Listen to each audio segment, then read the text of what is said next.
Salut tout le monde! Aujourd'hui on se retrouve avec un nouveau sujet Japon et plus particulièrement une affaire d'enlèvement.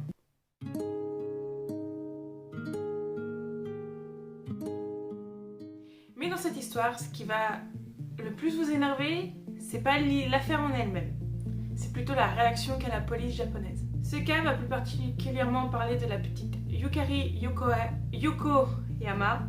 Je dirais Yukari tout le long de la vidéo. Yukari est une petite fille qui a été enlevée dans un pachinko alors que ses parents étaient dans le même endroit. Donc avant de parler de l'affaire de Yukari, je vais en fait vous expliquer, pour ceux qui ne savent pas, qui ne connaissent pas, ce qu'est un pachinko. Un pachinko en fait c'est un peu un mélange d'une machine à sous et d'un flipper en gros. Et il faut savoir qu'au Japon, ce genre de machines font tellement fureur dans les années 1950 que on a réuni tous les pachinko dans une grande salle. Maintenant passons plus particulièrement au cas de la petite Yukari. Donc il faut savoir que l'affaire de la petite Yukari prend place en 1996 à Gunma, dans la préfecture de Ota, au Japon. La petite Yukari, alors âgée de 4 ans, accompagne avec sa petite sœur qui n'est encore qu'un tout petit bébé, ses parents qui se rendent très régulièrement au pachinko. Il faut savoir qu'à l'époque, aller dans des pachinko et emmener ses enfants était quelque chose qui se faisait très souvent parce que le pachinko c'était vraiment une mode à l'époque et donc beaucoup de personnes venaient. Et donc beaucoup de parents qui ne voulaient pas forcément faire garder leurs enfants et donc du coup qui les emmenaient. Donc on voyait des fois beaucoup d'enfants dans des endroits comme ça. Mais on va voir qu'après les années 1990, eh bien tout ça va un peu changer avec ce qui va justement se passer. Si on vient à la petite Yukari, Yukari arrive avec ses parents et sa sœur au pachinko. Et donc la mère de Yukari va prendre sa petite sœur et aller se mettre à une machine. Et le père de Yukari va lui aller dans une machine qui se trouve dans une rangée différente de là où se trouve Yukari. Donc la petite va un peu se promener tout le long de la matinée. Et donc, vers l'heure de midi, Matsuko, qui est la mère de Yukari, vient chercher la petite et avec sa sœur, donc toutes les trois elles se rendent à la voiture pour manger. Il faut savoir qu'à ce moment-là, la petite Yukari, elle n'a pas vraiment faim. Elle n'a pas encore assez faim, donc elle décide de ne pas manger. Après le repas, sa mère, ayant nourri sa sœur, va retourner au pachinko et se réinstaller. Sauf que quelques temps plus tard, Yukari, qui n'a pas beaucoup mangé le midi, ou voire peut-être pas du tout, elle commence à avoir faim la petite. Donc du coup, elle va voir sa mère et sa mère lui donne quelques petits snacks qu'elle avait sur elle. Et comme ça, la petite peut aller manger. La petite prend ce que sa mère lui a donné et va s'asseoir sur des chaises qui se trouvent près de l'entrée du pachinko. Après ça, la mère joue un peu et il se passe 10 minutes. Il faut savoir que 10 minutes c'est très court et à la fois très long. Il se passe 10 minutes avant que Matsuko aille voir comment va sa fille.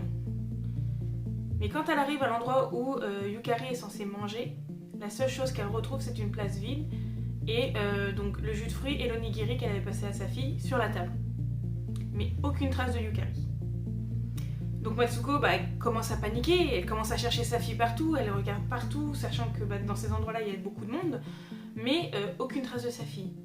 Donc elle décide d'aller voir son mari et de la prévenir que il n'y a aucune trace de Yukari. Yukari a tout simplement disparu. Les parents se rendent à la station de police la plus proche et c'est vers 2h10 que la petite Yukari est portée disparue. À ce moment, on peut se demander, est-ce que Yukari est partie de ses propres moyens? Elle a été attirée par quelque chose et elle est sortie?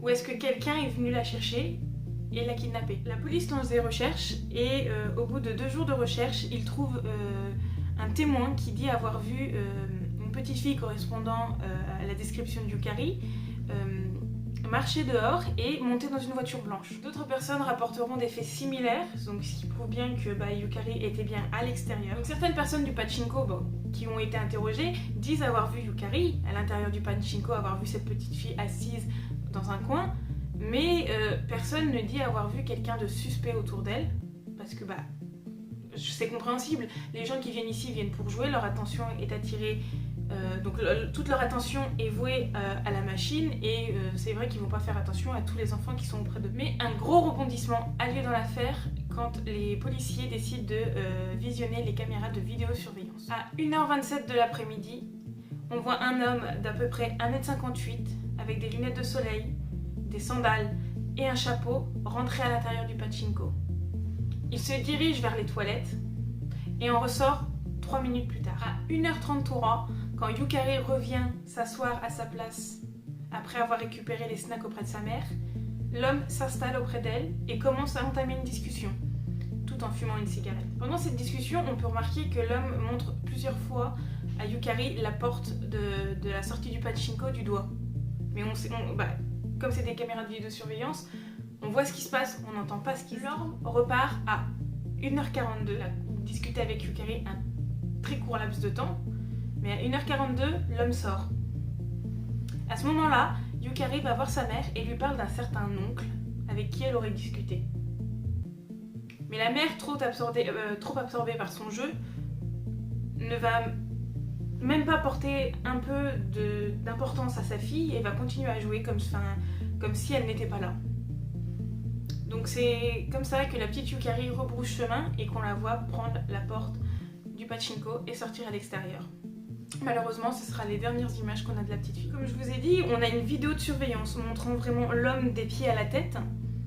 Donc à ce moment-là, la police décide de faire passer ces extraits vidéo à la télévision, de mettre les photos de cet homme sur des flyers qu'il distribue à l'extérieur. Mais malgré cette médiatisation, on trouve aucun suspect. Suite à cet incident, les parents ont eu beaucoup de personnes leur disant que c'était de leur faute parce qu'ils ne faisaient pas attention à leur fille, qu'ils auraient fait plus attention à Yukari, elle serait encore avec eux. Et certaines personnes les accusent même d'avoir orchestré le kidnapping eux-mêmes pour se débarrasser de leur fille. Malheureusement, au niveau de l'affaire, plus rien n'avance, à part cette vidéo de surveillance et les photos de cet homme, on n'a rien d'autre, il n'y a pas de piste sérieuse. Donc du coup, malheureusement, la police va finir par clore l'affaire et la déclarer sans suite. Malgré tout ça, la petite Yukari reste introuvable. Avec tout ça, on peut en venir à se demander, mais pourquoi cet homme a fait le kidnapping parfait? Comment il a fait pour pas se faire prendre? Malheureusement, avec tout ce que je vais vous dire, c'est que cet homme, il n'est pas à son premier coup d'essai. 4 jeunes filles, en plus de Yukari, ont disparu dans les environs, très très proches, entre 1979 et 1996. Et pourquoi tout de suite on pense que c'est une affaire de kidnapping, de meurtre en série?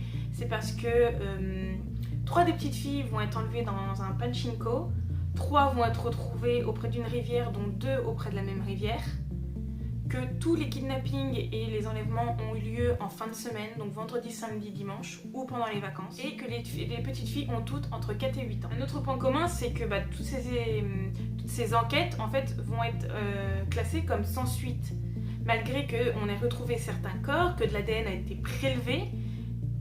C'est déclaré sans suite, les affaires restent irrésolues. Donc c'est en 2007, soit 12 ans plus tard, qu'un journaliste d'investigation qui s'appelle Kiyoshi Shimizu va se pencher sur l'enquête, parce que vraiment il trouve des choses non logiques, et il décide d'enquêter sur ces multiples disparitions sans coupable. Il va d'abord constater toutes les similitudes dont je vous ai parlé juste avant entre toutes les affaires, et en cherchant l'avant-dernière victime, donc celle juste avant Yukari,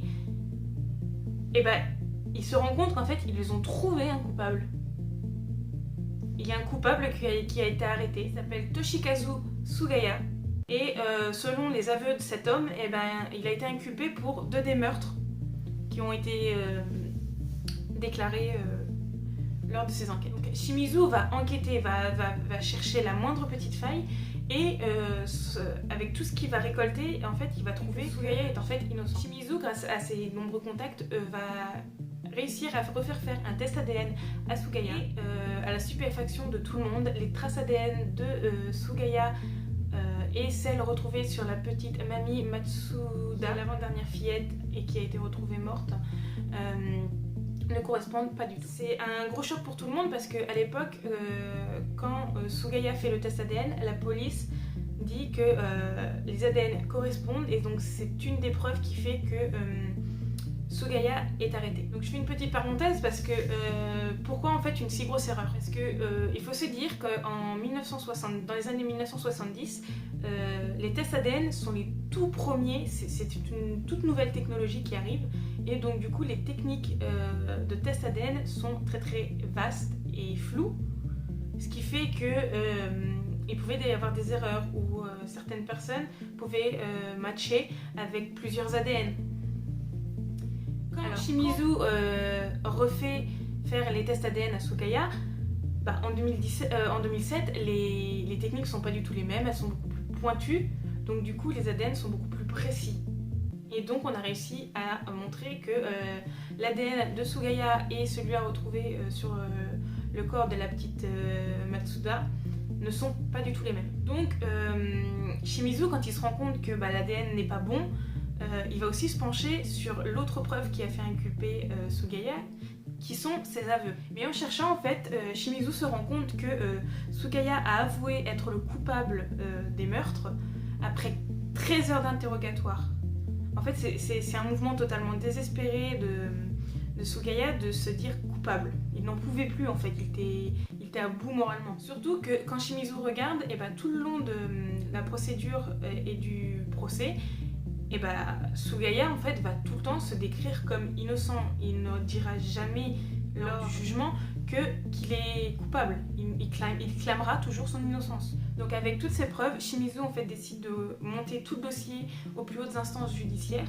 Et grâce à ça, il arrive à faire libérer Sugaya en 2009.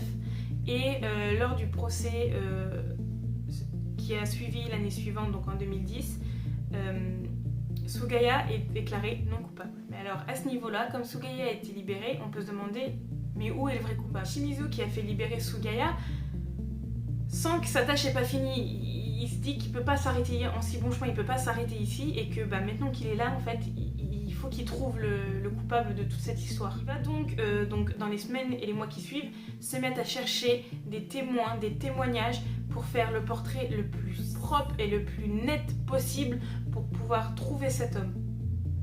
Ça va aller de sa manière de s'habiller, de sa démarche, tout. Il va tout prendre pour pouvoir avoir le portrait le plus net possible et celui qui se rapproche le plus de la réalité. Après avoir eu ce portrait, Sugaya se dit que comme cet homme s'est jamais fait arrêter, qu'il a jamais été mal à un moment, cet homme en fait il doit toujours être en train de rôder dans les différents pachinko. Shimizu a eu une bonne intuition parce que tout simplement sa persévérance va payer, parce que quelques jours après avoir commencé à attendre dans les différents pachinko, l'homme qui correspond à sa description arrive. Et à ce moment-là, Shimizu il va faire quelque chose que peu de personnes auraient compris.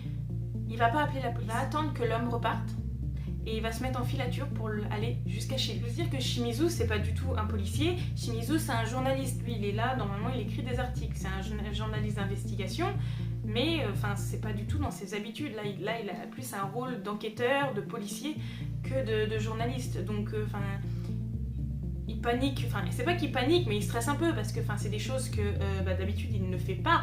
Là il suit une personne qui pense être le coupable de 5 meurtres.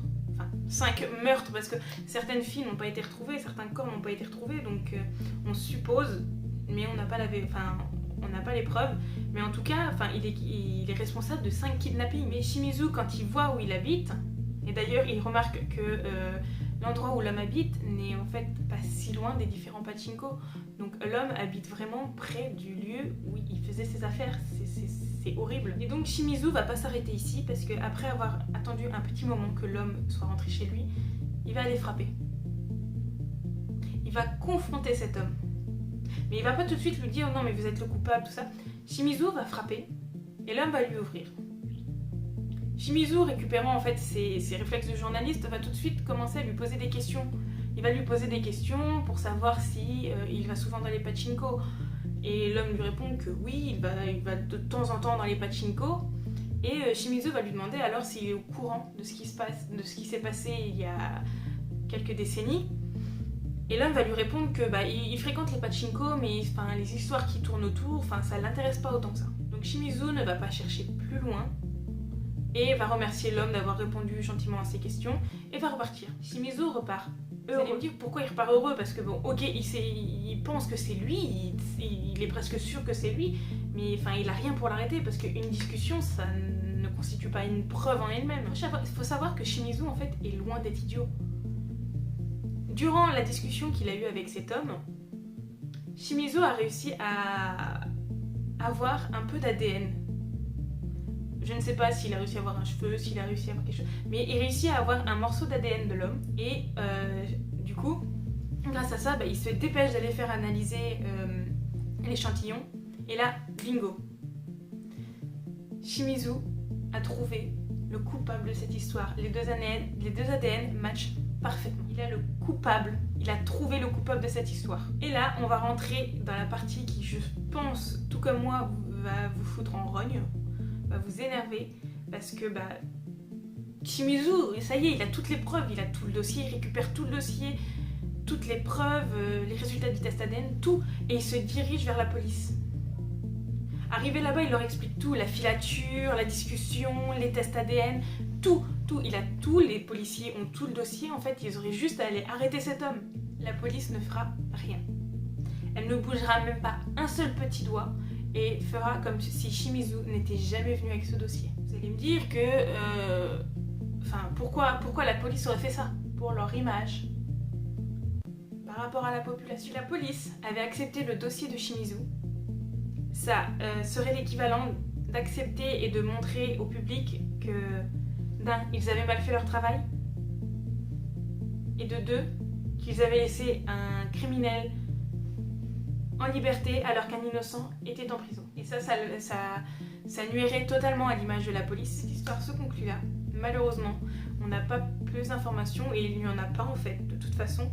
Malgré le fait que Shimizu ait apporté tout le dossier et l'identité du coupable, eh bien, cet homme ne sera jamais arrêté.